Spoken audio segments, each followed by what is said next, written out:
ତ ଲଞ୍ଚ ରେ ତ ଆପଣ ମାନେ ଦେଖିଲେ ମାଛ ଭଜା ପଖାଳ। ତ ସେଇ ଯୋଉ ମାଛ ଭଜା ହେଇଥିଲା ସକାଳେ ମାଛ ଭଜା ହେଇଥିଲା ତ ରାତିରେ ସେଇଟା ତରକାରୀ ହବ। ମାଛ ଭଜା ଅଲରେଡ଼ି ହେଇକି ରହିଛି।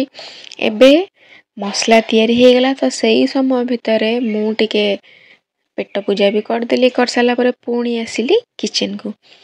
ଏଠି ଆଳୁ ଭଜା ହେଇଗଲା, ଆଳୁ ଛଣା ହେଇଗଲା ମାଛ ତରକାରୀ ପାଇଁ। ଛଣା ହେଲା ପରେ ଏଇଠି ମାମା ହିଁ କରୁଥିଲା ସବୁ କିଛି, ମୁଁ ଖାଲି ଜଷ୍ଟ ଭିଡ଼ିଓ ନେଇଛି। ତ ଏଠି ମସଲା ବି କଷା ହେଇଗଲା। ମସଲା କଷାଲା ପରେ ଏଠି ଆସିଗଲା ମାଛ ଝୋଳ, ମାଛ ଆଳୁ ପଡ଼ିକି ପତଳା ଝୋଳ, ଯେଉଁଟାକି ଉଷୁନା ଭାତ ସାଙ୍ଗରେ ରାତିରେ ଖିଆଯିବ।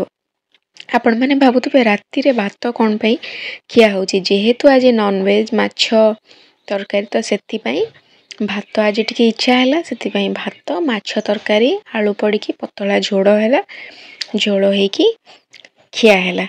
ତ ଟେଷ୍ଟ ତ ପୁରା ଏଜ୍ ୟୁଜୁଆଲ୍ ଅସମ୍ ହେଇଛି। ଖାଇକି ମୋ ଫେସ୍ର ଏକ୍ସପ୍ରେସନ୍ ଆପଣମାନେ ଜାଣିପାରୁଥିବେ। ଆତ୍ମା ପୁରା ତୃପ୍ତ ହେଇଗଲା। ଏଇଭଳି ଭାବରେ ଆପଣମାନେ ବି ବନାନ୍ତୁ ଆଉ ଖାଆନ୍ତୁ।